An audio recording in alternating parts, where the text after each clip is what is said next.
আবু হুরায়রা রাদিয়াল্লাহু তাআলা আনহু রাত জেগে ওই সাদকাতুল ফিতরের মালগুলো আবু হুরায়রা রাদিয়াল্লাহু তাআলা আনহু পাহারা দেয়। গভীর রাতে 1টা 2টা বাজে তার কানে শব্দ ফিস ফিস এরকম খসখস আওয়াজ আসতেছে, মনে হয় এই ঘরের ভিতরে চোর প্রবেশ করেছে। আবু হুরায়রা রাদিয়াল্লাহু তাআলা আনহু সজাগ হয়ে কাছে গেলেন। কাছে যায় দেখে এক চোর ওইখান থেকে সম্পদ নেওয়া শুরু করেছে। চোর ওই যে সাদকাতুল ফিতরের মাল রাখছে ওইখান থেকে এক চোর আইসা মালগুলো নিয়ে যাওয়া শুরু করছে। আবু হুরায়রা রাদিয়াল্লাহু তাআলা আনহু চোরকে ধরলেন। ও চোর, আল্লাহর হাবিব সাল্লাল্লাহু আলাইহি ওয়াসাল্লাম আমাকে এখানে পাহারাদার হিসেবে নিযুক্ত করেছে। আমি জীবিত থাকতে এই মাল থেকে একটা মাল তুমি এখান থেকে চুরি করে নিয়ে যাইতে পারবে না। চোর আবু হুরায়রা রাদিয়াল্লাহু তাআলা আনহু এর পায়ে পড়ে গেছে। পায়ে পড়ে বলতেছে, ও আবু হুরায়রা, আমাকে ছেড়ে দাও। আমার ঘরে আমার বিবি বাচ্চা উপবাস রয়েছে, তাদের ঘরের তাদের কোনো খাবার নাই, কোনো খাবার তাদের মুখে আমি তুলে দিতে পারি না। ওরে আবু হুরায়রা, তুমি আমাকে ছেড়ে দাও, আমি অভাবের তাড়নায় আজকে এই চুরি করতে আসছি। আবু হুরায়রা, তোমাকে কথা দিলাম আর আমি আসবো না, আমাকে ছেড়ে দাও। আবু হুরায়রা রাদিয়াল্লাহু তাআলা আনহু এর অন্তরের মধ্যে দয়া চলে আসলো। দয়া চলে আসার পর আবু হুরায়রা রাদিয়াল্লাহু তাআলা আনহু চোরকে ছেড়ে দিলেন। যাও চোর, আর সাবধান, আর কোনোদিন এখানে চুরি করতে আসবে না। কি করবে না? আর চুরি করতে আসবে না, চলে যাও। আবু হুরায়রা রাদিয়াল্লাহু তাআলা আনহু চোরকে ছেড়ে দেওয়ার পর ফজরের নামাজের আযান হলো মসজিদে নববীতে। আল্লাহর হাবিব সাল্লাল্লাহু আলাইহি ওয়াসাল্লাম ফজরের নামাজ আদায় করলেন। আদায় করার পর আবু হুরায়রা রাদিয়াল্লাহু তাআলা আনহুকে ডাক দিলেন, ও আবু হুরায়রা, আসো। কি অবস্থা? রাত জেগে পাহারা দিলে, তোমার কি খবর? কেমন পাহারা দিলে? আবু হুরায়রা রাদিয়াল্লাহু তাআলা আনহু বলতেছে, ইয়া রাসূলুল্লাহ, আমি তো পাহারা সঠিকভাবেই দিতেছি। এরই মধ্যে আল্লাহর হাবিব সাল্লাল্লাহু আলাইহি ওয়াসাল্লাম বলে উঠলেন, মা ফাআলা আসিরুকাল বারিহা ইয়া আবা হুরায়রা। ও আবু হুরায়রা, রাতে যে চোর তোমার ঘরের ভিতরে প্রবেশ করেছে, ওই চোরের ফয়সালা তুমি কি করেছো? আবু হুরায়রা রাদিয়াল্লাহু তাআলা আনহু আল্লাহর হাবিবের চেহারার দিকে তাকিয়ে আছে। আমি তো ফজরের নামাজ পড়তে আসলাম, আল্লাহর হাবিবকে তো এই কথা বলি নাই আমার ঘরের ভিতরে চোর প্রবেশ করেছে। তাহলে কিভাবে জানলেন? আল্লাহর হাবিব কিভাবে জানলেন আমার ঘরের ভিতরে চোর প্রবেশ করেছে? আল্লাহ রাব্বুল আলামিন রাতেই তার হাবিব সাল্লাল্লাহু আলাইহি ওয়াসাল্লামকে জিবরাইলের মাধ্যমে জানিয়ে দেয়, ও হাবিব, রাতে চোর প্রবেশ করেছে। আবু হুরায়রার সাথে চোরের এই কথা আলোচনা হয়েছে। আবু হুরায়রা বলতেছে, ইয়া রাসূলুল্লাহ, ইয়া হাবিবাল্লাহ, আমার ঘরের ভিতরে চোর প্রবেশ করেছে। চোর প্রবেশ করেছে, চোরকে ধরেছি। চোর আমার কাছে ক্ষমা চাইতেছে, অনুনয় বিনয় করেছে, বলছে সে আর চুরি করতে আসবে না। সে কি করবে না? আর চুরি করতে আসবে না। তাহলে কি করছো? সে যখন অনুনয় বিনয় করে বলছে আর চুরি করতে আসবে না, ইয়া রাসূলুল্লাহ, আমার দয়া হইছে, আমি তাকে ছেড়ে দিয়েছি। আল্লাহর হাবিব সাল্লাল্লাহু আলাইহি ওয়াসাল্লাম বললেন, কাযাবাহা, সে মিথ্যা বলেছে। সে দেখবে আবার আজকে রাত্রেও আসবে। কি? সে যা বলছে, যত অবাক অনটনের কথা যা কিছু বলেছে, সব মিথ্যাবাদী, সব সে মিথ্যা বলেছে। আবু হুরায়রা, তুমি জেনে রাখো, সে আজকে রাতে আবার আসবে। কি বলেন? আবু হুরায়রা রাদিয়াল্লাহু তাআলা আনহু এর মুখ আয়েশা কাছে গতকালকে বলে নাই, আজকে বলেছে। যেহেতু আল্লাহর হাবিব সাল্লাল্লাহু আলাইহি ওয়াসাল্লাম বলেছে, তাহলে চোর অবশ্যই আজকে রাতে আসবে। আবু হুরায়রা রাদিয়াল্লাহু তাআলা আনহু এশার নামাজ পড়ে ঘরের ভিতরে যায়, চুপটি মেরে বসে আছে। কখন চোর আসে, কখন চোর আসে, চোরকে ধরতে হবে। আজকে যদি আসে, চোরের আর রক্ষা নাই। কি বলেন? গতকালকে বলে নাই, আজকে রাত্রে আল্লাহর হাবিব বলছে যে চোর আসবে তোমার ঘরে আজকে আবার। তাহলে কি আসবে কি আসবে না? নবীজির কথা, অবশ্যই আজকে রাত্রেও চোর আসবে। গভীর রাত পর্যন্ত আবু হুরায়রা অপেক্ষা করতেছে। রাত 2টা 3টা বাজে। এই মুহূর্তে আবু হুরায়রা রাদিয়াল্লাহু তাআলা আনহু দেখলেন কালো অন্ধকারের ভিতরে কি জানি প্রবেশ করেছে। আবু হুরায়রা রাদিয়াল্লাহু তাআলা আনহু বলতেছে মনে মনে, আসো বাবা আসো, তোমাকে ধরার জন্য আমি বসে আছি। যে চোর মালের মধ্যে হাত দেয়, আবু হুরায়রা রাদিয়াল্লাহু তাআলা আনহু তৎক্ষণাৎ তার হাতের মধ্যে ধরে চোর। আল্লাহর হাবিব বলেছে, তুমি আজকে রাতে আসবে, তুমি আসছো, আজকে আর তোমাকে ছাড় দেওয়া হবে না। আজকে কি করবো না? আজকে আর ছাড়বো না। গতকালকে আমাকে এত কিছু বলে গেছো, তুমি আসবে না, আজকে আবার আসছো। চোর আবু হুরায়রা রাদিয়াল্লাহু তাআলা আনহু এর পায়ে পড়ে গেছে, ও আবু হুরায়রা, আমি কি করব? আমি অতিষ্ঠ হয়ে গেছি। আমার ঘরের ভিতরে খানা পানি কোনো কিছু নাই। আমার স্ত্রী সন্তান কয়েকদিন যাবত খায় না, উপবাস রয়েছে। আবু হুরায়রা, আমি বাধ্য হয়ে আজকে রাত্রে আবার আসছি, আমি আর পারলাম না। আবু হুরায়রা, তোমাকে কথা দিলাম, আজকের পর আমি আর চুরি করব না, আমি আর আসবো না, আমাকে ছেড়ে দাও। চোর কান্নাকাটি করতেছে, এমন অনুনয় বিনয় করতেছে যে আবু হুরায়রা, আমি কি করবো? আমি বাধ্য হয়ে আসছি, আমি তো আসতাম না, আমি বাধ্য হয়ে আসছি। আমার ঘরের ভিতরে স্ত্রী সন্তান এগুলা না খেয়ে আছে, আমি আর সহ্য করতে পারলাম না, বাধ্য হয়ে আজকে আবার চুরি করতে আসলাম। আবু হুরায়রা, তুমি দয়া করে আজকে ছেড়ে দাও, আমি তোমার কাছে কথা দিচ্ছি, আমি আর আসবো না। আবু হুরায়রা রাদিয়াল্লাহু তাআলা আনহু এর মনে আবার দয়া চলে আসলো। আবু হুরায়রা রাদিয়াল্লাহু তাআলা আনহু চোরের প্রতি মায়া হলো। আবু হুরায়রা রাদিয়াল্লাহু তাআলা আনহু চোরকে ছেড়ে দিলেন। ফজরের নামাজের পর আল্লাহর হাবিব সাল্লাল্লাহু আলাইহি ওয়াসাল্লাম পূর্বের মতো জিজ্ঞাসা করলেন, ও আবু হুরায়রা, মা ফাআলা আসিরুকাল বারিহা ইয়া আবু হুরায়রা, ও আবু হুরায়রা, তোমার সাথে রাতে চোরের সাথে কি সম্পর্ক হয়েছে, কি কথা হয়েছে? আবু হুরায়রা রাদিয়াল্লাহু তাআলা আনহু বলেন, ইয়া রাসূলুল্লাহ, আপনার কথা অনুযায়ী চোর আজকে রাতে আবার আসছে। ওগো আল্লাহর হাবিব, সে আমার পায়ে ধরে হাতে ধরে এমন কান্নাকাটি করেছে, তার পরিবারের এত কথা বলেছে, ইয়া রাসূলুল্লাহ, আমি আর সহ্য করতে পারি নাই, আমার মায়া আয়েশা গেছে। মায়া আয়েশা যাওয়ার কারণে আল্লাহর হাবিব, আমি তাকে ছেড়ে দিয়েছি। আল্লাহর হাবিব সাল্লাল্লাহু আলাইহি ওয়াসাল্লাম বলতেছে, ও আবু হুরায়রা, কাযাবাহা, সে মিথ্যা বলেছে, ফালিয়াউদুহু, সে আবার আসবে, আজকে আবার আসবে। আবু হুরায়রা রাদিয়াল্লাহু তাআলা আনহু বলেন, আল্লাহর হাবিব যেহেতু বলছে আজকে রাত আবার আসবে, সে মিথ্যা বলেছে, আমি আজকে রাত্রে আবার পুনরায় পূর্বের মতো আবার পাহারার মধ্যে লেগে গেলাম। আল্লাহর হাবিব যেহেতু বলছে তৃতীয় দিন আবার আসবে, সে অবশ্যই আসবে।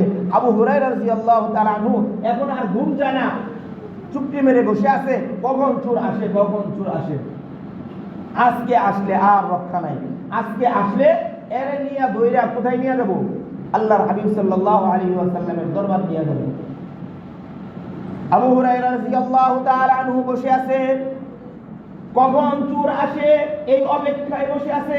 রাত 2টা 3টা যখন বাজে, এমন মুহূর্তে চোর ঘরের ভিতরে প্রবেশ করলো, যেই খাবারের মধ্যে হাত দেয়, তৎক্ষণাৎ আবু হুরায়রা রাদিয়াল্লাহু তাআলা আনহু এই চোরের হাতের মধ্যে ধরে ফেলে, চোরের হাতের ধরে বলতেছে, ও চোর, আজকে তোমাকে আর ছাড়া হবে না, পরপর 2 রাত তোমাকে ছেড়ে দিয়েছি, তুমি 2 বারে ওয়াদা ভঙ্গ করেছো।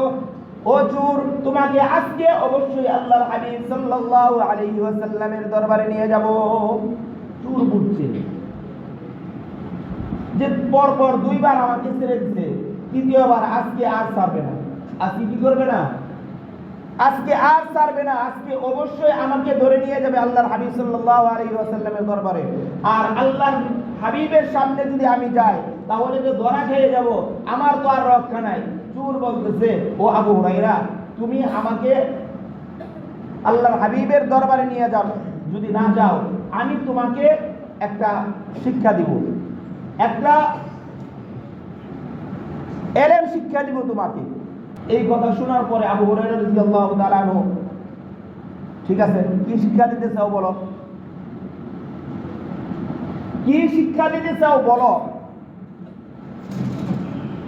তো চোর বলতেছে, ও আবু হুরায়রা, তুমি প্রতি রাতে যখন শুইবে, শোয়ার পূর্বে তুমি আয়াতুল কুরসি পড়ে শুইবে।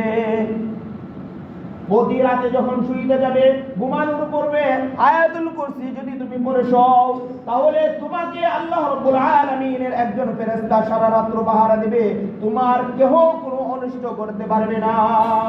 ও আবু হুরায়রা, তুমি সকালে যদি পড়ো, এই সকালে আয়াতুল কুরসি পড়ার কারণে আল্লাহ রাব্বুল আলামিন সকালবেলা তোমার কাছে একজন ফেরেশতা নিযুক্ত করে দিবে।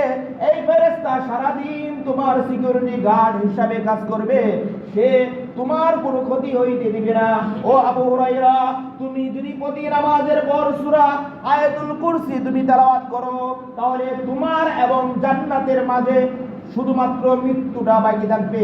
মৃত্যু হয়ে যাওয়ার সঙ্গে সঙ্গে তুমি আল্লাহ তাআলার জান্নাতে চলে যাবে। ও আবু হুরায়রা, তুমি যদি আয়াতুল কুরসি পড়ো, তাহলে আল্লাহ রাব্বুল আলামিন তোমার মৃত্যুর যন্ত্রণা আল্লাহ তাআলা লাঘব করে দিবেন। সুবহানাল্লাহ। ফজরের নামাজ আবু হুরায়রা রাদিয়াল্লাহু তাআলা আনহু আল্লাহর হাবিব সাল্লাল্লাহু আলাইহি ওয়াসাল্লামের পিছনে পড়লেন। পিছনে পড়ার পর আল্লাহর হাবিব সাল্লাল্লাহু আলাইহি ওয়াসাল্লাম আবার জিজ্ঞাসা করলেন, ও আবু হুরায়রা, মা ফাআলা আসিরুকাল বারিহা ইয়া আবু হুরায়রা, ও আবু হুরায়রা, তুমি ওই চোরের সাথে কি আলোচনা হয়েছে, কি কথা হয়েছে? আবু হুরায়রা রাদিয়াল্লাহু তাআলা আনহু ডাক দিয়ে বলতেছে, ইয়া রাসূলুল্লাহ, ইয়া হাবিবাল্লাহ, আজকে আমি পণ করেছিলাম অবশ্যই ওই চোরকে আপনার কাছে নিয়ে আসবো, কিন্তু পারলাম না।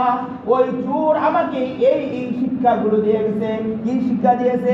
আল্লাহর হাবিব সাল্লাল্লাহু আলাইহি ওয়াসাল্লাম যখন জানলেন চোর এই জিনিসগুলো শিক্ষা দিয়েছে, আল্লাহর হাবিব সাল্লাল্লাহু আলাইহি ওয়াসাল্লাম বলতেছে, ও আবু হুরায়রা, চোর তোমাকে যে সমস্ত শিক্ষাগুলো দিয়েছে এইগুলা সত্য সত্য তোমাকে শিক্ষাগুলো দিয়েছে।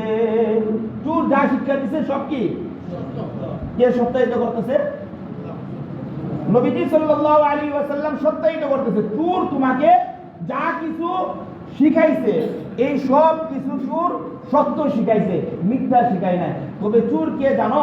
ওই চোর ছিল ইবলিস। চোর ছিল কে? ইবলিস। এতক্ষণ পর্যন্ত ইবলিসের কথাই বললাম। এই চোরটা কে ছিল? কোনো মানুষ ছিল না এই চোর। এই চোরটা ছিল ইবলিস, শয়তান। সে আসছিল তোমাকে আমার কথা থেকে সরানোর জন্য। ও আবু হুরায়রা, সে তোমাকে যে শিক্ষা দিয়েছে শিক্ষা সত্য, তবে তুমি যদি তাকে আমার দরবার পর্যন্ত নিয়ে আসতে, আমি এই ইবলিসকে আটকাইতাম এবং তাকে মুসলমান বানায় থাকতাম। সুবহানাল্লাহ। মুহতারাম হাজিরিন, যে আলোচনা করতেছিলাম এই মাল এবং যাকাত, সদকা এবং যাকাত সম্পর্কে আলোচনা করতেছিলাম। মুহতারাম হাজিরিন, আল্লাহ রাব্বুল আলামিন আমাদের সম্পদের মধ্যে গরীব দুঃখী অসহায়দের হক রেখে দিয়েছে। এই গরীব দুঃখীর অসহায়দের হক যদি আমরা সঠিকভাবে আদায় না করি, তাহলে অবশ্যই আল্লাহ রাব্বুল আলামিনের আযাব এবং গজব আমাদের উপরে নেমে আসবে। মুহতারাম হাজিরিন, আল্লাহ তাআলা বলেন, ইন্নামাস সাদাকাতু লিল ফুকারাই ওয়াল মাসাকিন ওয়াল আমিলিনা আলাইহা ওয়াল মুআল্লাফাতি কুলুবুহুম ওয়া ফির রিকাবি ওয়াল গারিমিন ওয়া ফি সাবিলিল্লাহি ওয়া ইবনিস সাবিল। আল্লাহ রাব্বুল আলামিন যাদেরকে অর্থায়িত করেছে, সম্পদ দিয়েছে, তাদের এই সম্পদগুলো আল্লাহ রাব্বুল আলামিন এই সম্পদ থেকে যাকাতের বিধান আল্লাহ তাআলা জারি করে দিয়েছে। অর্থাৎ কোন ব্যক্তিকে আল্লাহ রাব্বুল আলামিন তাকে সম্পদ দিয়েছে, সম্পদ দেন কে? সম্পদের মালিক কে ভাই? কথা বলবো, সম্পদের মালিক আল্লাহ তাআলা। আল্লাহ তাআলা যাকে চান তাকে সম্পদ দেন। আল্লাহ তাআলা যাকে চান তাকে কি করেন? সম্পদ দেন। আর যাকে চান না তাকে সম্পদ দেয় না।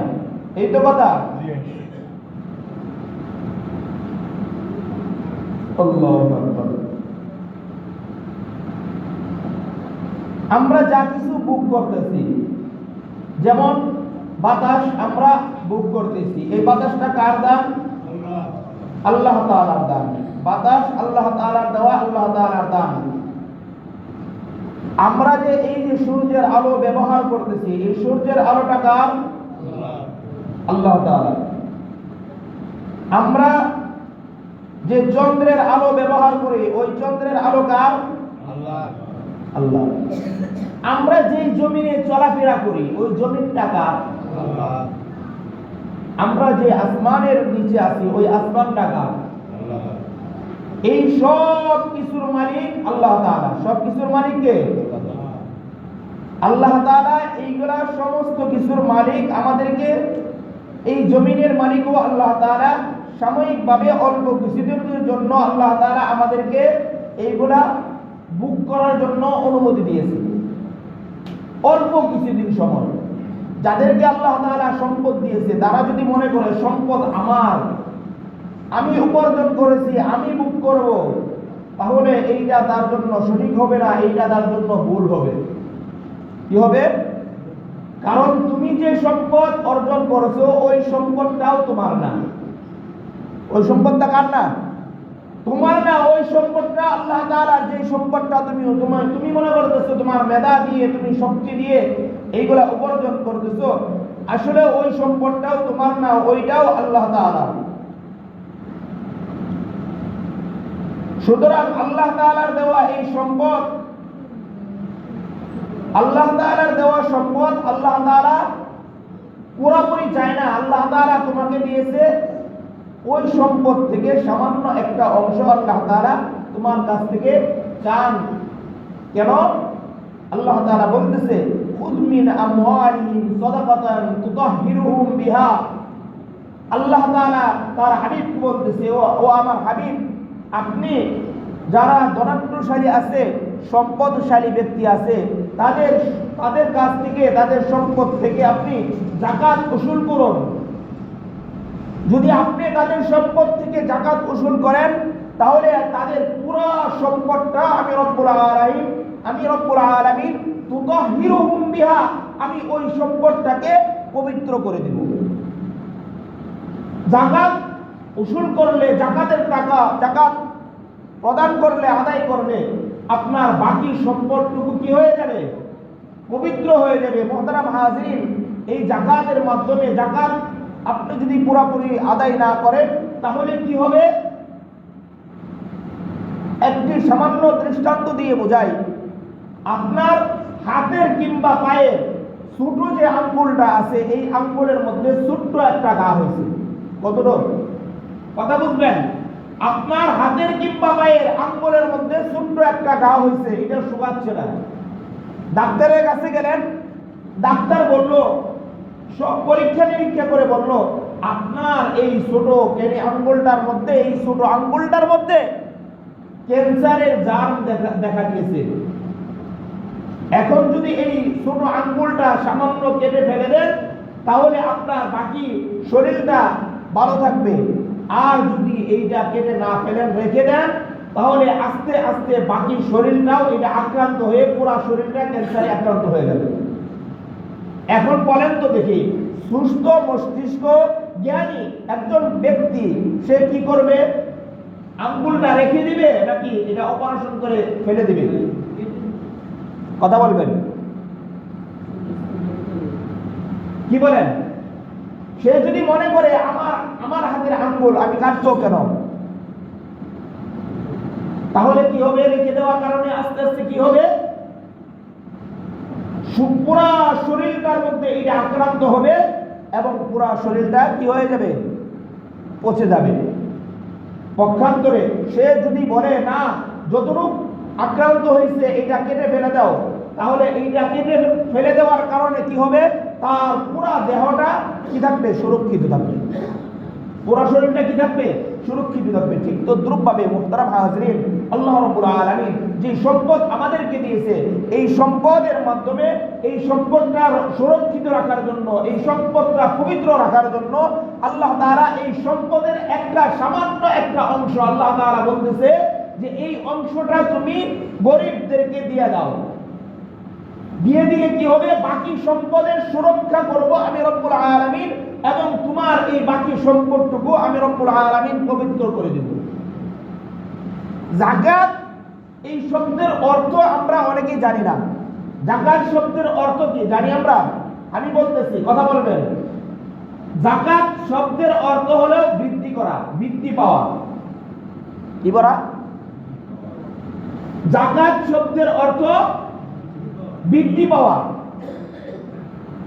অর্থাৎ আপনি সম্পদ থেকে যাকাত দিলেন, আল্লাহ তাআলা বলতেছে যাকাত শব্দের অর্থ বৃদ্ধি পাওয়া। আর আমরা বাহ্যিকভাবে দেখি, আমার 1 লাখ টাকা থেকে যদি কি 2,500 টাকা চলে যায়। কি চলে যায়? তাহলে দেখতেছি 1 লাখ টাকা থেকে 2,500 টাকা চলে যাওয়ার কারণে আমার এখানে বাড়ছে না কমছে? কমছে। কি হয়েছে? আমার ছিল 1 লক্ষ টাকা, এইখান থেকে যদি আমি 2,500 টাকা কি করি? জাকাত দিয়ে দেই, তাহলে আমার এখানে থাকবে কত? 97,500 টাকা। কত? 97,500 টাকা। তাহলে আমার 2,500 টাকা কমলো না বাড়লো? কমলো। কি কথা বলবেন? কমলো না বাড়লো? কমলো। আল্লাহ তাআলা বলতেছে যাকাত দিলে বাড়ে, আমরা দেখতেছি যাকাত দিলে কমে। আশ্চর্য কারবার, দুইটা বিপরীতমুখী কথা। যাকাত আদায় করা এবং আল্লাহ তাআলা এই যাকাতের অর্থ দুইটা কি দেখা যায়? বিপরীতমুখী কথা। যদি সূক্ষ্মভাবে দেখা হয়, বিপরীত না। আল্লাহ তাআলা যে বলছে যাকাত দিলে সম্পদ বৃদ্ধি পায়, সম্পদ বাড়ে, এইটাই বাস্তব। আপনি একটা বছর যদি ভালোভাবে যাকাত আদায় করেন, তাহলে দেখবেন আগামী বছর, এই বছর আপনি যাকাত আদায় করছেন 5,000 টাকা, আগামী বছর এইটা বৃদ্ধি হয়ে 20,000 টাকা হবে। কত হবে? এই বছর আপনি 5,000 টাকা জাকাত দিচ্ছেন কত? আপনার যে সম্পদ ছিল ওই সম্পদের হার অনুযায়ী, পার্সেন্টেজ অনুযায়ী আপনি এই বছর জাকাত দিচ্ছেন কত? 5,000 টাকা। তাহলে আগামী বছর যদি আপনার জাকাতের পরিমাণ হয় 20,000 টাকা, তাহলে আপনার সম্পদ বাড়লো না করলো? আপনার সম্পদ বাড়ছে, নেই কিন্তু আপনি 20,000 টাকা দিচ্ছেন। তাহলে দেখা যায় আল্লাহ তাআলা শুধু যাকাতের মাধ্যমে, যাকাত আদায় করার মাধ্যমে আপনার সম্পদ বৃদ্ধি পাবে। এই বছর যা দিচ্ছেন আগামী বছর দেখবেন তার চেয়ে 3 গুণ 4 গুণ তার চেয়েও বেশি হয়ে যাবে। আর যদি যাকাত সঠিকভাবে আদায় না করেন, কোনোভাবে আপনি কুক্ষাগত করেন, তাহলে আপনার জন্য ভয়াবহ শাস্তি রয়েছে। মুহতারাম হাজিরিন, সম্মানিত উপস্থিতি, আল্লাহর হাবিব সাল্লাল্লাহু আলাইহি ওয়াসাল্লাম হযরত আবু হুরায়রা রাদিয়াল্লাহু তাআলা আনহুকে এই রমজান মাস সাদকাতুল ফিতর যেগুলো আমরা আদায় করে থাকি, আগেকার জমানায় তারা খুরমা, খেজুর, এরকম গম, জব, কিশমিশ এইগুলা দিয়ে তারা আদায় করত। তো সাহাবায়ে কেরাম, অনেক সাহাবায়ে কেরামদের কাছ থেকে আদায় করলেন। আদায় করার মধ্যে এক জায়গায় একটা ঘরের ভিতরে এগুলা কি করলেন? জমা করলেন। সব জমা করে হযরত আবু হুরায়রা রাদিয়াল্লাহু তাআলা আনহুকে বললেন, ও আবু হুরায়রা, তুমি এইগুলা পাহারা দিবা। কি করবা? কথা বুঝবেন? আবু হুরায়রা রাদিয়াল্লাহু তাআলা আনহুকে কি বললেন? এইগুলা যে জমা করে রাখছে স্তূপে স্তূপে, খেজুরের এক স্তূপ, কিশমিশের এক স্তূপ, এরকম ভাবে বিভিন্ন স্তূপে সাজা রেখে দিচ্ছে গরিবদের দেওয়ার জন্য। এখন রাতে পাহারা দেওয়ার জন্য নিযুক্ত করছে কাকে? আবু হুরায়রা রাদিয়াল্লাহু তাআলা আনহুকে।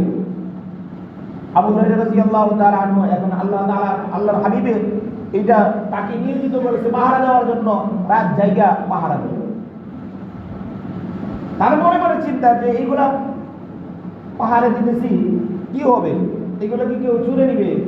সবাই তো দিচ্ছে, যে দিচ্ছে সে কি চুরি করবে? সে তো চুরি করবে না। তারপরেও যেহেতু আল্লাহর হাবিব সাল্লাল্লাহু আলাইহি ওয়াসাল্লাম আমাকে দায়িত্ব দিচ্ছে, দায়িত্ব পালন করতে থাকি। আবু হুরায়রা রাদিয়াল্লাহু তাআলা আনহু রাত জেগে ওই সাদকাতুল ফিতরের মালগুলো আবু হুরায়রা রাদিয়াল্লাহু তাআলা আনহু পাহারা দেয়। গভীর রাতে 1টা 2টা বাজে, তার কানে শব্দ, ফিসফিস এরকম খসখস আওয়াজ আসতেছে, মনে হয় এই ঘরের ভিতরে চোর প্রবেশ করেছে। আবু হুরায়রা রাদিয়াল্লাহু তাআলা আনহু সজাগ হয়ে কাছে গেলেন।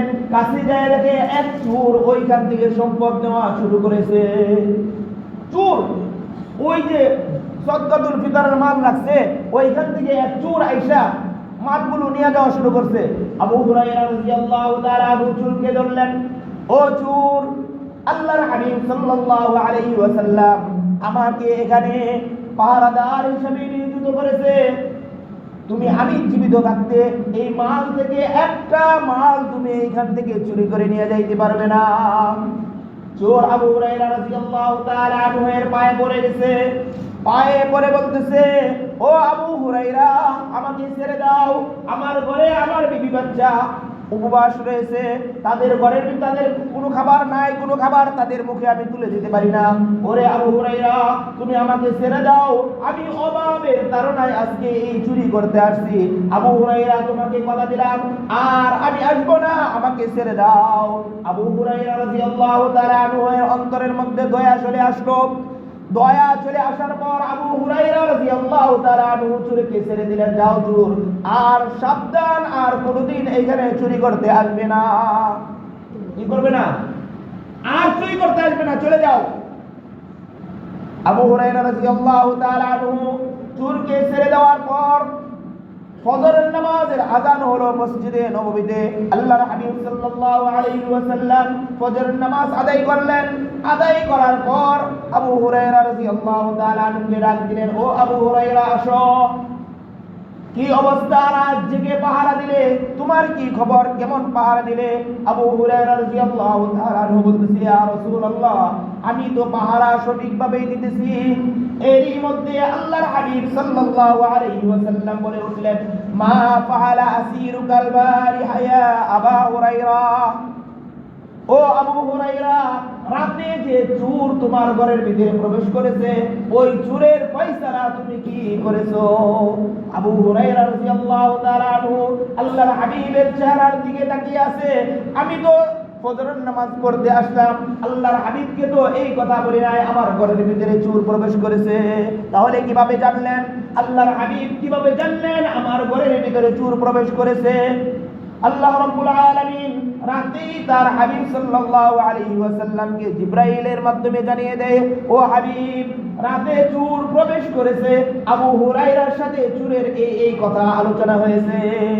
আবু হুরায়রা বলতেছে, ইয়া রাসূলুল্লাহ, ইয়া হাবিবাল্লাহ, আমার ঘরের ভিতরে চোর প্রবেশ করেছে, চোর প্রবেশ করেছে, চোরকে ধরেছি, চোর আমার কাছে ক্ষমা চাইতেছে, অনুনয় বিনয় করেছে, বলছে সে আর চুরি করতে আসবে না। সে কি করবে না? আর চুরি করতে আসবে না। তাহলে কি করছো? সে যখন অনুনয় বিনয় করে বলছে আর চুরি করতে আসবে না, ইয়া রাসূলুল্লাহ, আমার দয়া হইছে, আমি তাকে ছেড়ে দিয়েছি। আল্লাহর হাবিব সাল্লাল্লাহু আলাইহি ওয়াসাল্লাম বললেন, কাযাবাহা, সে মিথ্যা বলেছে, সে দেখবে আবার আজকে রাত্রেও আসবে। কি? সে যা বলছে, যত অভাব অনটনের কথা যা কিছু বলেছে, সব মিথ্যাবাদী, সব সে মিথ্যা বলেছে। আবু হুরায়রা, তুমি জেনে রাখো, সে আজকে রাতে আবার আসবে। কি বলেন? আবু হুরায়রা রাদিয়াল্লাহু তাআলা আনহু এর বুঝ আইসা গেছে, গতকালকে বলে নাই, আজকে বলেছে। যেহেতু আল্লাহর হাবিব সাল্লাল্লাহু আলাইহি ওয়াসাল্লাম বলেছে, তাহলে চোর অবশ্যই আজকে রাতে আসবে। আবু হুরায়রা রাদিয়াল্লাহু তাআলা আনহু এশার নামাজ পড়ে ঘরের ভিতরে যায়, চুপটি মেরে বসে আছে, কখন চোর আসে, কখন চোর আসে, চোরকে ধরতে হবে।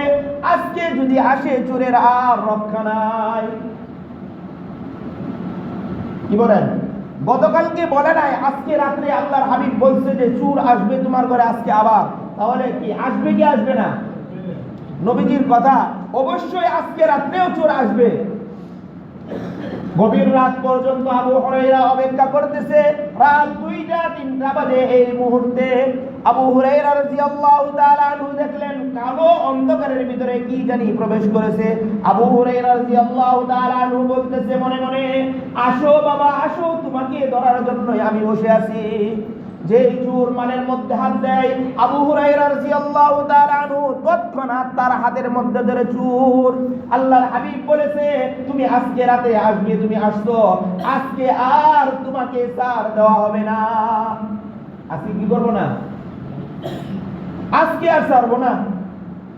গতকালকে আমাকে এত কিছু বলে গেছো, তুমি আসবে না, আজকে আবার আসছো। চোর আবু হুরায়রা রাদিয়াল্লাহু তাআলা আনহু এর পায়ে পড়ে গেছে, ও আবু হুরায়রা, আমি কি করব? আমি অতিষ্ঠ হয়ে গেছি, আমার ঘরের ভিতরে খানা পানি কোনো কিছু নাই, আমার স্ত্রী সন্তান কয়েকদিন যাবত খায় না, উপবাস রয়েছে। আবু হুরায়রা, আমি বাধ্য হয়ে আজকে রাত্রে আবার আসছি, আমি আর পারলাম না। আবু হুরায়রা, তোমাকে কথা দিলাম আজকের পর আমি আর চুরি করব না, আমি আর আসবো না, আমাকে ছেড়ে দাও। চোর কান্নাকাটি করতেছে, এমন অনুনয় বিনয় করতেছে যে আবু হুরায়রা, আমি কি করবো, আমি বাধ্য হয়ে আসছি, আমি তো আসতাম না, আমি বাধ্য হয়ে আসছি, আমার ঘরের ভিতরে স্ত্রী সন্তান এগুলা না খেয়ে আছে, আমি আর সহ্য করতে পারলাম না, বাধ্য হয়ে আজকে আবার চুরি করতে আসলাম। আবু হুরায়রা, তুমি দয়া করে আজকে ছেড়ে দাও, আমি তোমার কাছে কথা দিচ্ছি আমি আর আসবো না। আবু হুরায়রা রাদিয়াল্লাহু তাআলা আনহু এর মনে আবার দয়া চলে আসলো। আবু হুরায়রা রাদিয়াল্লাহু তাআলা আনহু চোরের প্রতি মায়া হলো। আবু হুরায়রা রাদিয়াল্লাহু তাআলা আনহু চোরকে ছেড়ে দিলেন। ফজরের নামাজের পর আল্লাহর হাবিব সাল্লাল্লাহু আলাইহি ওয়াসাল্লাম পূর্বের মতো জিজ্ঞাসা করলেন, ও আবু হুরায়রা, মা ফাআলা আসিরুকাল বারিহা ইয়া আবু হুরায়রা, ও আবু হুরায়রা, তোমার সাথে রাতে চোরের সাথে কি সম্পর্ক হয়েছে, কি কথা হয়েছে? আবু হুরায়রা রাদিয়াল্লাহু তাআলা আনহু বলেন, ইয়া রাসূলুল্লাহ, আপনার কথা অনুযায়ী চোর আজকে রাতে আবার আসছে। ওগো আল্লাহর হাবিব, সে আমার পায়ে ধরে হাতে ধরে এমন কান্নাকাটি করেছে, তার পরিবারের এত কথা বলেছে, ইয়া রাসূলুল্লাহ, আমি আর সহ্য করতে পারি নাই, আমার মায়া আয়েশা গেছে, মায়া আয়েশা যাওয়ার কারণে আল্লাহর হাবিব আমি তাকে ছেড়ে দিয়েছি। আল্লাহর হাবিব সাল্লাল্লাহু আলাইহি ওয়াসাল্লাম বলতেছে, ও আবু হুরায়রা, কাযাবাহা, সে মিথ্যা বলেছে, ফালিয়াউদুহু, সে আবার আসবে, আজকে আবার আসবে। আবু হুরায়রা রাদিয়াল্লাহু তাআলা আনহু বলেন, আল্লাহর হাবিব যেহেতু বলছে আজকে রাত আবার আসবে, সে মিথ্যা বলেছে, আমি আজকে রাত্রে আবার পুনরায় পূর্বের মতো আবার পাহারার মধ্যে লেগে গেলাম। আল্লাহর হাবিব যেহেতু বলছে তৃতীয় দিন আবার আসবে, সে অবশ্যই আসবে। আবু হুরায়রা রাদিয়াল্লাহু তাআলা আনহু এখন আর ঘুম যায় না, চুপটি মেরে বসে আছে, কখন চোর আসে, কখন চোর আসে। আজকে আসলে আর রক্ষা নাই, আজকে আসলে এরে নিয়ে ধইরা কোথায় নিয়ে যাব? আল্লাহর হাবিব সাল্লাল্লাহু আলাইহি ওয়াসাল্লামের দরবার নিয়ে যাব। আবু হুরায়রা রাদিয়াল্লাহু তাআলা আনহু বসে আছে, কখন চোর আসে এই অপেক্ষায় বসে আছে।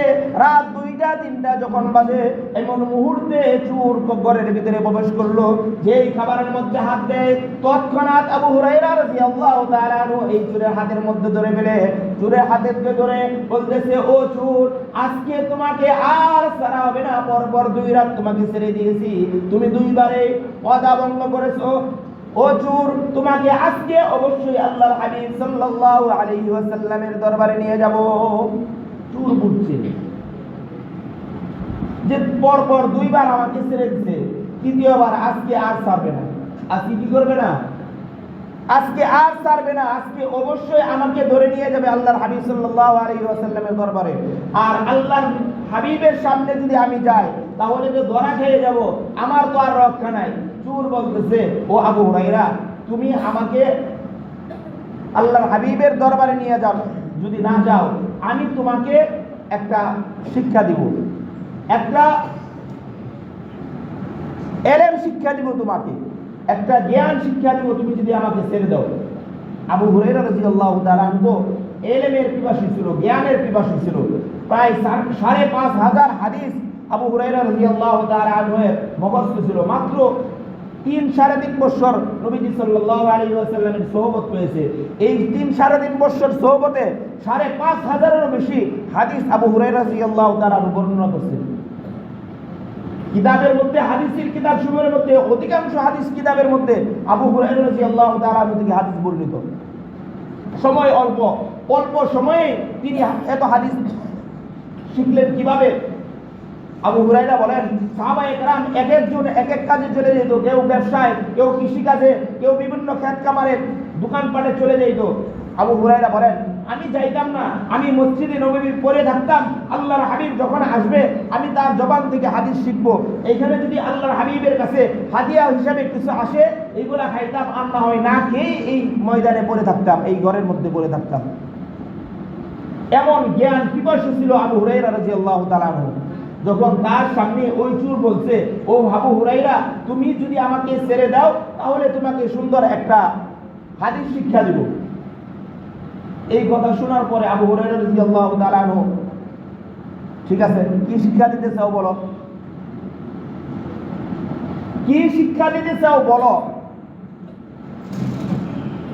তো চোর বলতেছে, ও আবু হুরায়রা, তুমি প্রতি রাতে যখন শুইবে, শোয়ার পূর্বে তুমি আয়াতুল কুরসি পড়ে শুইবে। প্রতি রাতে যখন শুইতে যাবে, ঘুমানোর পূর্বে আয়াতুল কুরসি যদি তুমি পড়ে শোও, তাহলে তোমাকে আল্লাহ রাব্বুল আলামিনের একজন ফেরেশতা সারা রাত পাহারা দিবে, তোমার কেহ কোনো অনিষ্ট করতে পারবে না। ও আবু হুরায়রা, তুমি সকালে যদি পড়ো, এই সকালে আয়াতুল কুরসি পড়ার কারণে আল্লাহ রাব্বুল আলামিন সকালবেলা তোমার কাছে একজন ফেরেশতা নিযুক্ত করে দিবে। এই ফেরেশতা সারা দিন তোমার সিকিউরিটি গার্ড হিসাবে কাজ করবে, সে তোমার কোনো ক্ষতি হইতে দিবে না। ও আবু হুরায়রা, তুমি যদি প্রতি নামাজের পর সূরা আয়াতুল কুরসি তুমি তেলাওয়াত করো, তাহলে তোমার এবং জান্নাতের মাঝে শুধুমাত্র মৃত্যুটা বাকি থাকবে। মৃত্যু হয়ে যাওয়ার সঙ্গে সঙ্গে তুমি আল্লাহ তাআলার জান্নাতে চলে যাবে। ও আবু হুরায়রা, তুমি যদি আয়াতুল কুরসি পড়ো, তাহলে আল্লাহ রাব্বুল আলামিন তোমার মৃত্যুর যন্ত্রণা আল্লাহ তাআলা লাঘব করে দিবেন। সুবহানাল্লাহ। কতগুলো ফজিলতের কথা একটা আয়াতের মধ্যে। কয়টা আয়াত? আয়াতের নাম কি? কোরআনে কারীমের মধ্যে সবচেয়ে পাওয়ারফুল আয়াতটা হলো আয়াতুল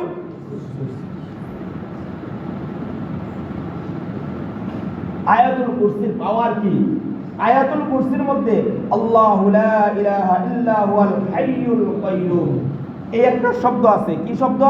আল হাইয়ুল আল কাইয়্যুম, আল হাইয়ুল আল কাইয়্যুম, হাইয়ুল কাইয়্যুম, এই যে শব্দ আছে, এই শব্দটা খুব পাওয়ারফুল। কেমন পাওয়ারফুল? যে এই শব্দটা আল্লাহ রাব্বুল আলামিনের ইসমে আযম, নাম সমূহের মধ্যে সব পাওয়ারফুল নাম হলো আল হাইয়ুল কাইয়্যুম। আমরা তো এইগুলো আমল করতে জানি না, একদিন দুই দিন একটু একটু আমল করেই আমরা ছেড়ে দেই। ও বন্ধু, এই হাইয়ুল কাইয়্যুম যদি আপনি কঠিন বিপদের মধ্যে আছেন, কঠিন থেকে কঠিন বিপদ, দুনিয়ার সমস্ত মানুষ আপনার বিরুদ্ধে লেগে গেছে, এমন বিপদের মধ্যে আছেন, আপনি নীরবে বসে আধা ঘন্টা 1 ঘন্টা হাইয়ুল কাইয়্যুম হাইয়ুল কাইয়্যুম জপতে থাকেন। জপতে অতঃপর 2 কানা হাত আল্লাহ তাআলার দরবারে উঠায়া এই নামের উসিলায় আল্লাহ তাআলার কাছে দোয়া করেন, আল্লাহ তাআলা অবশ্যই আপনার ওই মুসিবত থেকে উদ্ধার করবেন। শুধু এই মুসিবত না, যে কোনো প্রয়োজনে, যে কোনো কারণে, যে কোনো কিছুর জন্য যখন আপনি দীর্ঘ সময় এখানে বসবেন, নীরবে বসে এই আয়াতটার, এই শব্দটার হাইয়ুল কাইয়্যুমের কি করবেন? জপবেন। জপার পরে আল্লাহ তাআলার কাছে দোয়া করবেন, অবশ্যই আপনার দোয়া কবুল হয়ে যাবে। মুহতারাম হাজরিন, দীর্ঘ আলোচনা অন্যদিকে চলে যাইতেছে। যে কথা বলতেছিলাম, ওই চোর আয়েশা আবু হুরায়রা রাদিয়াল্লাহু তাআলা আনহুকে যখন এই আয়াতগুলো শোনাইলেন, শোনানোর পরে আবু হুরায়রা রাদিয়াল্লাহু তাআলা আনহু বলতেছে, তুমি এত কিছু আমাকে শিক্ষা দিলে, তোমাকে যাও আজকে মাফ করে দিলাম। কি করলাম? চোরকে ছেড়ে দিলেন। চোর চলে গেছে। ফজরের নামাজ আবু হুরায়রা রাদিয়াল্লাহু তাআলা আনহু আল্লাহর হাবিব সাল্লাল্লাহু আলাইহি ওয়াসাল্লামের পিছনে পড়লেন। পিছনে পড়ার পর আল্লাহর হাবিব সাল্লাল্লাহু আলাইহি ওয়াসাল্লাম আবার জিজ্ঞাসা করলেন, ও আবু হুরায়রা, মা ফাআলা আসিরুকাল বারিহা ইয়া আবু হুরায়রা, ও আবু হুরায়রা, তুমি ওই চোরের সাথে কি আলোচনা হয়েছে, কি কথা হয়েছে? চোর ডাক দিয়ে বলতেছে, ইয়া রাসূলুল্লাহ, ও আল্লাহর আবু হুরায়রা রাদিয়াল্লাহু তাআলা আনহু ডাক দিয়ে বলতেছে, ইয়া রাসূলুল্লাহ, ইয়া হাবিবাল্লাহ, আজকে আমি পণ করেছিলাম অবশ্যই ওই চোরকে আপনার কাছে নিয়ে আসবো, কিন্তু পারলাম না। ওই চোর আমাকে এই শিক্ষাগুলো দিয়ে গেছে। কি শিক্ষা দিয়েছে? আল্লাহর হাবিব সাল্লাল্লাহু আলাইহি ওয়াসাল্লাম যখন জানলেন চোর এই জিনিসগুলো শিক্ষা দিয়েছে, আল্লাহর হাবিব সাল্লাল্লাহু আলাইহি ওয়াসাল্লাম বলতেছে, ও আবু হুরায়রা, চোর তোমাকে যে সমস্ত শিক্ষাগুলো দিয়েছে, এইগুলা সত্য তোমাকে শিক্ষাগুলো দিয়েছে। চোর যা শিক্ষা দিয়েছে সব কি কে সত্যায়িত করতেছে? নবীজি সাল্লাল্লাহু আলাইহি ওয়াসাল্লাম সত্যায়িত করতেছে। চোর তোমাকে যা কিছু শিখাইছে এই সব কিছু চোর সত্য শিখাইছে, মিথ্যা শিখাই নাই। তবে চোর কে জানো? ওই চোর ছিল ইবলিস। চোর ছিল কে? ইবলিস। এতক্ষণ পর্যন্ত ইবলিসের কথাই বললাম। এই চোরটা কে ছিল? কোনো মানুষ ছিল না এই চোর। এই চোরটা ছিল ইবলিস, শয়তান। সে আসছিল তোমাকে আমার কথা থেকে সরানোর জন্য। ও আবু হুরায়রা, সে তোমাকে যে শিক্ষা দিয়েছে শিক্ষা সত্য, তবে তুমি যদি তাকে আমার দরবার পর্যন্ত নিয়ে আসতে, আমি এই ইবলিসকে আটকাইতাম এবং তাকে মুসলমান বানায় ছাড়তাম। সুবহানাল্লাহ। মুহতারাম হাজিরিন, যে আলোচনা করতেছিলাম ঈমান এবং যাকাত, সদকা এবং যাকাত সম্পর্কে আলোচনা করতেছিলাম। মুহতারাম হাজিরিন, আল্লাহ রাব্বুল আলামিন আমাদের সম্পদের মধ্যে গরীব দুঃখী অসহায়দের হক রেখে দিয়েছে। এই গরীব দুঃখীর অসহায়দের হক যদি আমরা সঠিকভাবে আদায় না করি, তাহলে অবশ্যই আল্লাহ রাব্বুল আলামিনের আযাব এবং গজব আমাদের উপরে নেমে আসবে। মুহতারাম হাজিরিন, আল্লাহ তাআলা বলেন, ইন্নামাস সাদাকাতু লিল ফুকারা'i ওয়াল মাসাকিন ওয়াল আমিলিনা আলাইহা ওয়াল মুআল্লাফাতি কুলুবুহুম ওয়া ফির রিকাবি ওয়াল গারিমিনা ওয়া ফি সাবিলিল্লাহি ওয়া ইবনিস সাবিল। আল্লাহ রাব্বুল আলামিন যাদেরকে অর্থায়িত করেছে, সম্পদ দিয়েছে, তাদের এই সম্পদগুলো আল্লাহ রাব্বুল আলামিন এই সম্পদ থেকে যাকাতের বিধান আল্লাহ তাআলা জারি করে দিয়েছে। যাকাতের বিধান, যাদেরকে আল্লাহ তাআলা সম্পদ দিয়েছে, কি পরিমাণ সম্পদ থাকলে যাকাত দিতে হবে খেয়াল করব। একজন ব্যক্তির কাছে যদি 52.5 তোলা রূপার সমপরিমাণ সম্পদ থাকে, কি সম্পদ? তার ব্যবসা বাণিজ্য, তার ঘর বাড়ি, অর্থাৎ তার সম্পদ থাকতে হবে নগদ স্বর্ণ রূপা, নগদ টাকা এবং ব্যবসায়িক পণ্য। কি বললাম? কি বললাম? এদিকে খেয়াল করবেন। কোন সম্পদের উপর আপনি যাকাত দিবেন? আপনার বাড়ি আছে 5টা, আপনার গাড়ি আছে 11টা, থাকে না অনেকে? টাকার অভাব নাই, নিজের এক গাড়ি, সকালে একটা দেয়া, বিকালে আরেকটা দেয়া, স্ত্রীর 2টা, সকালে একটা, বিকালে আরেকটা দেয়া, বারো সন্তানের এক একজনের এক একটা। আছে না এরকম?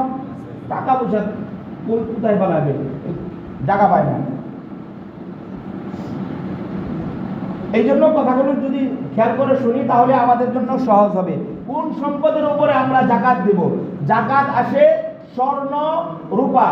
আবার বলতেছি, কি বললাম? স্বর্ণ রূপা, নগদ অর্থ এবং ব্যবসায়ী পণ্য। কয়টা বললাম? বলেন তো দেখি। স্বর্ণ রূপা, নগদ অর্থ, ব্যবসায়ী পণ্য, এই জিনিসগুলোর উপরে কি আসে? যাকাত আসে। আপনার গাড়ি আছে 5টা, এগুলোর উপরে যাকাত আসবে না। আপনার বাড়ি করে রাখছেন 3টা, যাকাত আসবে না। আপনার জায়গা জমি বিভিন্ন জায়গায় কিনা রাখছেন, এগুলোর উপরে যাকাত আসবে না। আপনি মেল ইন্ডাস্ট্রি ফ্যাক্টরি করে দিচ্ছেন, এগুলোর উপরে যাকাত আসবে? কথা বুঝে না? কি বললাম? কারো যদি 10টা বাড়িও আছে, বাড়ি আছে না অনেকের, দেশে এক বাড়ি, লন্ডনে এক বাড়ি, আমেরিকা একটা, বিভিন্ন জায়গায় এলাহি কারবার, বাড়ি করে রাখছে, এই বাড়ি ঘরের উপরে কি আসে না? যাকাত আসবে না। আপনার গাড়ি 11টা গাড়ি, ওই যে গাড়ির কথা বললাম, এই গাড়ির উপরে যাকাত আসবে না। কি বললাম? এই গাড়ির উপরে যাকাত, অনেক গাড়ির মালিক আছে না, বিভিন্ন রোডে গাড়ি চলে, 250, 300, 400 গাড়ি আছে, আছে না এরকম? বিভিন্ন রোডের মধ্যে যে গাড়ি চলে, এই গাড়ির উপরে কি আসবে না? যাকাত আসবে না। খেয়াল করবো, খেয়াল না করলে আমাদের কথা কিন্তু আওড়ায় যাবে। তাহলে যাকাত আসবে কিসের উপরে বললাম? স্বর্ণ রূপা, নগদ অর্থ, ব্যবসায়ী পণ্য। এখন আপনি জায়গা কিনছেন, আপনি একটা কুড়ে ঘরে থাকেন, কথাটা বুঝবেন, একটা কিংবা অন্য এক জায়গায় ভাড়া থাকেন, আপনি নিজে থাকেন ভাড়া, জায়গা কিনছেন, চিন্তা করছেন এটা 2 লাখ টাকা দিয়ে কিনছি, এটা 2 মাস পরে এটা বেচবো 10 লাখ টাকা। কি কথা বুঝে না? কি বললাম আমি? 2 লাখ টাকা আপনি থাকেন ভাড়া, আপনি নিজে কই থাকেন? কথা বুঝে না? আপনি নিজে থাকেন ভাড়া, জায়গা কিনছেন কিসের জন্য? ব্যবসার জন্য। ওইটা ব্যবসায়ী পণ্য, ওইটার উপর জায়গা থাকবে। আমি বলতেছি, আগেই বললেন না, আগেই বললেন, আমি বলতেছি, বলতে দেন। কি বললাম? আপনি বাড়ি একটা থাকেন এক জায়গায়, আরেকজনের বাড়িতে ভাড়া থাকেন, একটা ফ্ল্যাট কিনছেন, ফ্ল্যাট কিনে ওই ফ্ল্যাট মানে হ্যাঁ আপনি ওইটা চিন্তা করছেন এটা এখন কিনছি 20 লাখ টাকা দেয়া, কিছুদিন পরে এটা বেচবো 40 লাখ টাকা, আছে না এরকম? ওই ফ্ল্যাটের উপরে টাকা আসবে। আপনি নিজে চলেন হাইটা, মোটর সাইকেল একটা কিনা থই দিচ্ছেন, এটা মোটর সাইকেল কয়েক বড় বড় বেচলে কি হয়? দাম বাড়ে, দাম বাড়ায় বিক্রি করা যায়। মোটর সাইকেল কিনা রাখছেন এটা বেচার জন্য, ওইটার উপরে টাকা আসবে। কি আসবে? আপনি গাড়ি নিজে ব্যবহার করার জন্য কিংবা ব্যবসায়ী খাটানোর জন্য, আপনি ওইটা ব্যবসায়ী পণ্য না, একটা হলো ব্যবসায়ী পণ্য, আরেকটা হলো এটা দিয়ে ব্যবসা খাটা, দুইটা দুই জিনিস। গাড়ি যারা ওই যে বিভিন্ন রুটে গাড়ি চলা 200-250 গাড়ি আছে, ওইটা বিক্রি করার জন্য নাকি ওইটা ভাড়ায় খাটানোর জন্য? ভাড়া খাটানোর জন্য। ওই ভাড়ার উপরে কি আসবে? জাকাত আসবে, ওইটার উপরে আসবে না। আপনি গাড়ি 2টা-3টা কিনছেন, চিন্তা হলো কিনছি এটা কয়দিন পরে বিক্রি করবো, আসলে এরকম গাড়ির শোরুম যেগুলা, গাড়ির শোরুমে কি করে? গাড়ি বিক্রি করে, ওইগুলা কাজই গাড়ি বিক্রি করে, ওই গাড়ির উপরে ওইটাও ব্যবসায়ী পণ্য হিসাবে ওইটার উপরে কি আসবে? জাকাত আসবে। তাহলে এই গাড়ির হিসাবটা বুঝছি। গাড়ি যদি আপনি বাড়াই খাটানোর জন্য, অনেকে যারা বাড়াই খাটা, এই বাড়াই খাটানো গাড়ির উপরে জাকাত আসবে না, ওই বাড়া খাটানোর যে টাকাটা আসে ওই টাকার উপর আসবে। বুঝলাম? জিনিসটা ক্লিয়ার হয়েছে নাকি? না হইলে বলেন। অর্থাৎ যেটা আপনার ব্যবসায়ী পণ্য, এইটাই আপনি এই জিনিসটাই বিক্রি করবেন, তাহলে এটার উপরে জাকাত আসবে। একজনের মেল ইন্ডাস্ট্রি আছে, এই মেল ইন্ডাস্ট্রি তার ভিতরে অনেক মাল সামান আছে, বিভিন্ন কল, বিভিন্ন মেশিন আসিন আছে না, অনেক কিছু। এই মেশিন আসিন যা কিছু আছে, এই কোনো কিছুর উপরে জাকাত আসবে না। জাকাত আসবে কিসের জন্য? ওই যে উৎপাদিত যে পণ্যটা রাখছেন, কি রাখছেন? কথা বুঝে নেন কি বললাম? উৎপাদিত যে পণ্য রাখছেন, ওই উৎপাদিত পণ্যের উপরে কি আসবে? ওই উৎপাদিত পণ্যটা আপনি জাকাত হিসেবে হিসাব করতে হবে। তাহলে ব্যবসায়ী পণ্য, এক কথায় যেই জিনিস আপনি ক্রয় করছেন এটা বিক্রি করার জন্য, যেইটা আপনি উৎপাদন করছেন বিক্রি করার জন্য, আপনি যেইটা দোকানের মধ্যে উঠাইছেন, দোকানের মধ্যে যে উঠাইছেন পণ্যগুলো বিক্রি করার জন্য, এই পণ্যের হিসাব আসবে। কি আসবে? এই পণ্য, কারণ এইটাও কি ব্যবসায়ী মাল। এই মালগুলো হিসাব করে যদি আপনার 52.5 ভরি রূপার সমপরিমাণ মূল্য হয়, তাহলে আপনার উপরে জাকাত আসবে। আর না হয় যদি 7.5 তোলা বা 7.5 ভরি স্বর্ণের সমপরিমাণ মূল্য হয়, তাহলে এর উপরে জাকাত আসবে। এখন একজনের ঘরের ভিতরে স্বর্ণ আছে 1 ভরি, 1 ভরি স্বর্ণ আছে, 2 ভরি আছে কি? রূপা। এখন স্বর্ণ এবং রূপা দুইটা মিলায়া দেখা যায়, দুইটা যদি মিলান, তাহলে স্বর্ণ আর রূপা দুইটা মিলায়া 52.5 ভরি রূপার সমপরিমাণ মূল্য হয়ে যায়। কিসের মূল্য হয়ে যায়? 52.5 ভরি রূপার সমপরিমাণ মূল্য হয়ে যায়। তাহলে আপনার ওইটা হিসাব করে জাকাত দিতে হবে। এখন টাকা, স্বর্ণ, রূপা, ব্যবসায়ী পণ্য, এই সবগুলো হিসাব করে যদি আপনার 52.5 ভরি রূপার সমপরিমাণ মূল্য হয়ে যায়, তাহলে এই হিসাব করে আপনার জাকাত দিবেন। জাকাতের হার কি? শতকরা 2.5 টাকা। শতকরা কত? 2.5 টাকা। শতকরা 2.5 টাকা। যদি আপনি এই টাকাটা আদায় না করেন, এই টাকাটা আদায় না করেন, তাহলে অবশ্যই আপনি মনে রাখেন এই টাকা আপনার কোনো উপকারে আসবে না। দেখবেন আগামী বছর বিভিন্ন রোগ বালাই এইটা সেটার মধ্যে খরচ হয়ে যাবে, বরঞ্চ উপরন্ত আপনার কি হবে? আখিরাতের ময়দানে, হাসরের ময়দানে আল্লাহ রাব্বুল আলামিন আপনার এই সম্পদটাকে জ্বালিয়ে আপনার গলার ভিতরে পরিয়ে দেওয়া হবে, এবং এই সম্পদ বলতে থাকবে, আনা কানজুকা আনা মালুক, তুমি আমাকে যে গচ্ছিত করে রেখেছিলে, মানুষকে দাও নাই, আমি তোমার ওই মাল, ওই সম্পদ। এখন এই সম্পদটা দিবেন আপনি কাকে? দেওয়ার খাতটাও আল্লাহ তাআলা কুরআনী কারীমের মধ্যে উল্লেখ করে দিয়েছে।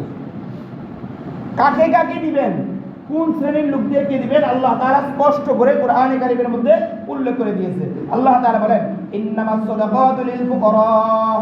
1 নাম্বার, আপনার জাকাত দিবেন ফকিরদেরকে। ফকির কারা? যাদের ঘরবাড়ি আছে কিন্তু টাকা পয়সা নাই, মানুষের চায় চায় খায় বা কাজ করে, এরকম দরিদ্র লোক। 1 নম্বর কাকে?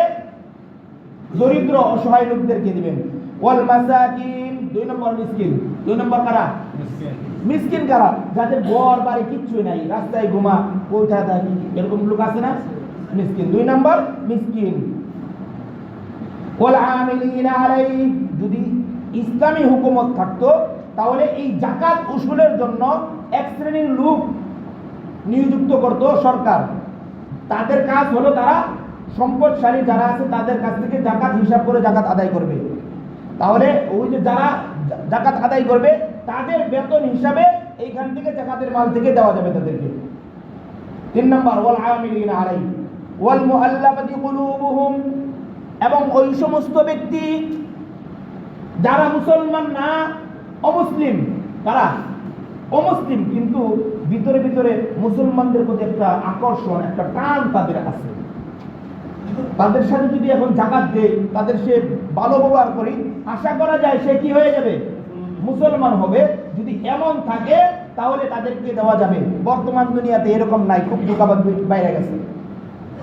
তারপরেও যদি এমন হয় যে তাকে দিলে ইসলামের উপকার হবে, সে ইসলামের ভিতরে আসবে, তাহলে এমন ব্যক্তিকে দেওয়া যাবে। ওয়াল গারিমিন আলা ওয়াল গারিমিন, এবং ওই সমস্ত ব্যক্তি যারা